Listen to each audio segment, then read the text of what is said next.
What preparations should your care and nursing homes have in place for when one of your residents does get COVID, if or does? And it's increasingly likely that that will be a situation that you all face. Well, I have here with me Jonathan Cunningham, manager and owner of Birkdale Park Nursing Home in Southport, Merseyside.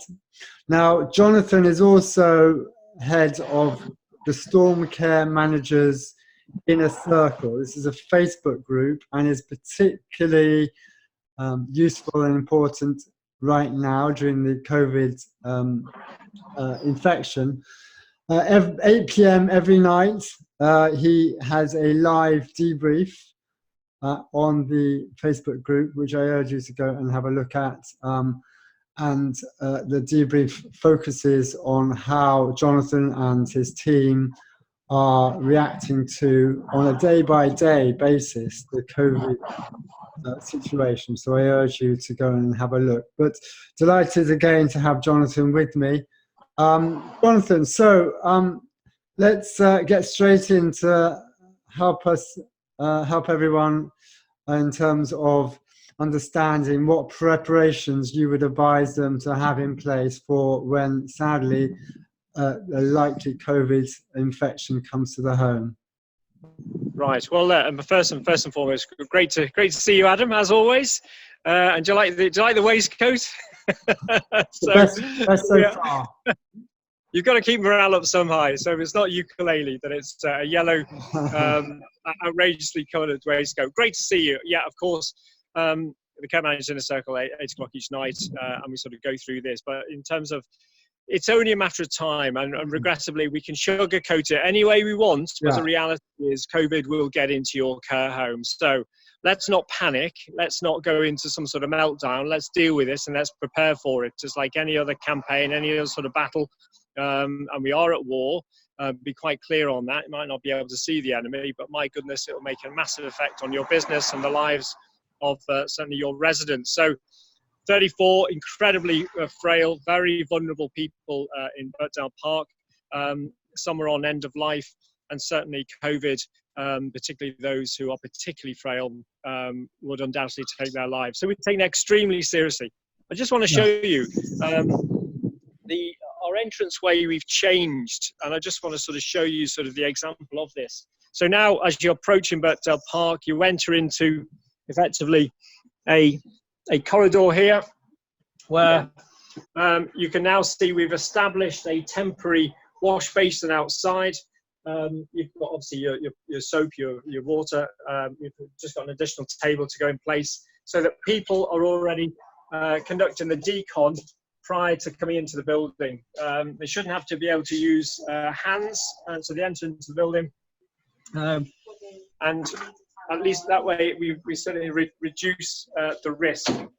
In terms of the planning, had a big debrief last night and a big planning session with my registered general nurses, the RGNs, and there's a number of things we put in place. The first, we decided we weren't going to allocate a separate wing in the building. I looked at seeing whether or not we were going to have a separate wing. And we just felt that by moving the problem round, so, you know, it might be someone in room 35, then moves into room 11 because we dedicated it in a suite of 3. We just felt that was too high risk. Because you're spreading it around the building, particularly as it's very much an airborne threat. So what we decided is that we are going to isolate and we're going to deal with in situ. So we're going to do what's called barrier nursing in a person's room. And everything else that sort of involves and contains.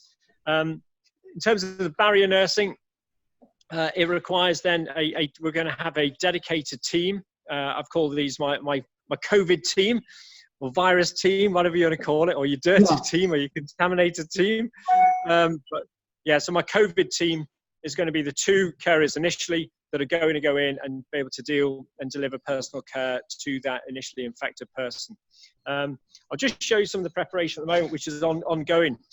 So you're looking at room 11 here at Birkdale Park. So this is off our Met Central Courtyard. And there's our Gary. Hello, Gary. There he is. Top fella. Top fella, if you understand what he is. He's a Geordie. There you go. So what have we got? So patient will be in there. Then immediately outside, I've got 2 stations, and I'm just going to go through that. So we're going to have a hand wash station. So the hand wash station is going to be sort of bowls and everything else there. Yeah. And we've also then got our PPE station, where we'll have our scrubs, we've got the full boiler suits, we've got obviously our gloves, everything else. We've got our face visors, goggles, gauntlets, over boots. And what Gary's fitting at the moment is this is visqueen on the floor, so that we've got normal carpet, and at least then on the floor we can at least mop immediately in front of the immediate zone. Yeah. In terms of the PPE, so we're using Sumstrom FP3.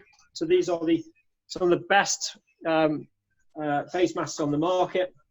These are for 0.3 of a micron. I used to work in the asbestos game, and these are undoubtedly the best market leaders. Goggles, as you'd expect, hairnets over boots. So I'm not waiting. The lesson from this, I'm not waiting for it to hit the home for us then to put a cobbled plan together. I've got 4 stations like this, which I'm preparing, but this is my demo one. This is the one which I'm going to show to all of my people. This is where we're going to do our demonstrations and our training for my team, Yeah. teams. And then there's no surprise that they're not putting the respirator on for the first time when we've got COVID. They've gone through the claustrophobic effects of working and breathing in respiratory aids. They know what it's like to work through goggles and deliver personal care. And so we'll trial that. We'll make sure they're sort of familiar with it, because the last thing I want is a team starting to do this for the very first time when the adrenaline's pumping, frightened. That's not right. Yeah, I see. So you can see that this is sort of preparation we're going into. I'll show you as well. I'll just take you up. Again, this is about sort of showing you some of the preparations. Here's our team. There's our Paula. Everyone gets out of the way when I come through with a phone. Rightly so. So, you see the teams there. So they've got their lovely face masks on. That's not because COVID's in the building.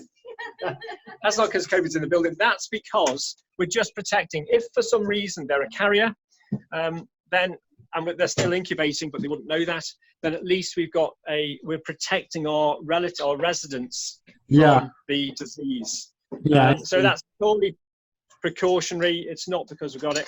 It also starts to up the ante when it comes to staff preparing. Right, I just want to show you here. So this is the equivalent of your quartermaster's store in the army. This is probably the most important store I've got. Yeah. This is the equivalent of my bullets and bombs, missiles, nukes, whatever you want to call it. So in here, from your aprons, all the way from disinfected tubs, we've got over boots, we've got disposable suits, we've got our initial barrier boxes. That's what you see on the floor there. We've got goggles, you've got your gloves, you've basically got everything else. I've got this is where I fight my war. From this here, making sure that on a daily basis we have a regular count. We're ordering as we require, so there's no surprises for the logistics of this war is going to be absolutely key. That's something which I was keen to get over to people. You've got to know your numbers, you've got to know your figures. And a question on the supplies. How's it been for you, Jonathan, in terms of making sure supplies that you want? It's been tough, actually. As it has been for everyone. You've got to use your imagination. It's our normal suppliers have just run out. We've had to go to other suppliers. We've had to about things that we use. We're using some of my PPE decon kit, you know, if when you're delivering personal care, because I can wash those again, you see. So we've had to be quite, again, quite ingenious about sort of, or go about with a bit of imagination. This is our central treatment room, and as you can see, without sort of going into, this was refurbished probably about 6 months ago. I've got everything in here required from, you know, additional, well, we're getting additional anticipatory meds, we're getting additional oxygen, more butterfly needles because we might not be able to have syringe drivers, more blunt needles again for uptake and the delivery of morphine. It's been making sure I get doors required. Yeah, and there's our matron. Hi, matron. Hello. And tell me about your staff, and you talked about, you know, preparing them for the situation whereby, you know, they are. They're great. Yeah. Administering help. They're anxious, of course. Yeah, tell me about. They are anxious. Yeah. Where's our Chloe? Chloe, come here. Come and talk to our Adam. Right. G'day, mate. Yeah, Hi, she's not Australian, but how are you? I'd like to know how you're feeling right now, and how you know, what's your thoughts on the situation, very, very generally. I lost you, Adam. Hold on. That's what an Australian accent does. Oh yeah, you're back. You're back in the room. You're back. Back. You're right, Lisa. Listen, Chloe, where's Chloe? I'm here. Right. G'day, mate.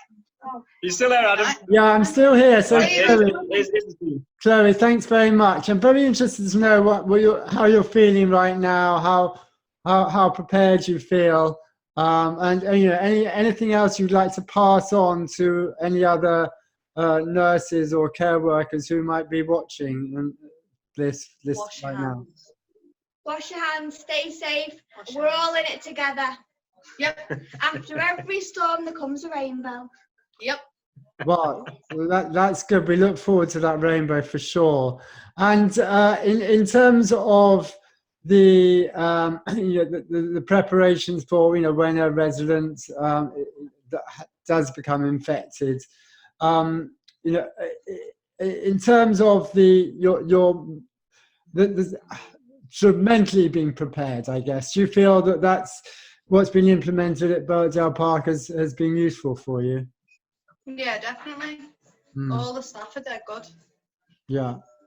Well, that's great to hear. I know that, you know, essentially, I don't want to over exaggerate, but you know that the country is, you know, reliant, and I know immensely thankful for everything you are doing. You know, yeah, we can feel that. So, no, I think it's you know, I'm just one of those people who's saying thank you, and you know, I know that there's an enormous gratitude for everything you're doing. Change, isn't it? Yeah. Big change from apparently we're unskilled. Yeah. Oh, now we're key workers. Now we're key workers. Yeah, absolutely. That's Absolutely. great. And we're the best. You are the best. Thank you very much. Thank you so much. Fabulous team. That's great. So there you, John. Adam. So yeah, no, we're doing good, buddy. We're doing good. Yeah. We've got good plans in place, and you know, Yeah. we are. You know, when it's going to hit the shores, and we're ready for the fight. Yeah. And I think, you know, it's all about, you know, if there's one takeaway, I'd say, in terms of to other care managers, it's your frame of mind. You know, you've got to be, when it comes to operations, you know, you've got to take the fight to them. Don't sit defensively waiting for it to hit your shores, waiting for it to jump in your trench. You've got to get out. You've got to take the fight to them. And this is a fight. It's a fight against a horrific disease. You've got to get the bit between your teeth, and it's all about positive mental attitudes, and lead your amazing people. That's great. Jonathan, once again, thank you so much. Great. Good to see you, Adam. Take care. Keep washing those hands. Cheers, buddy. Bye for now.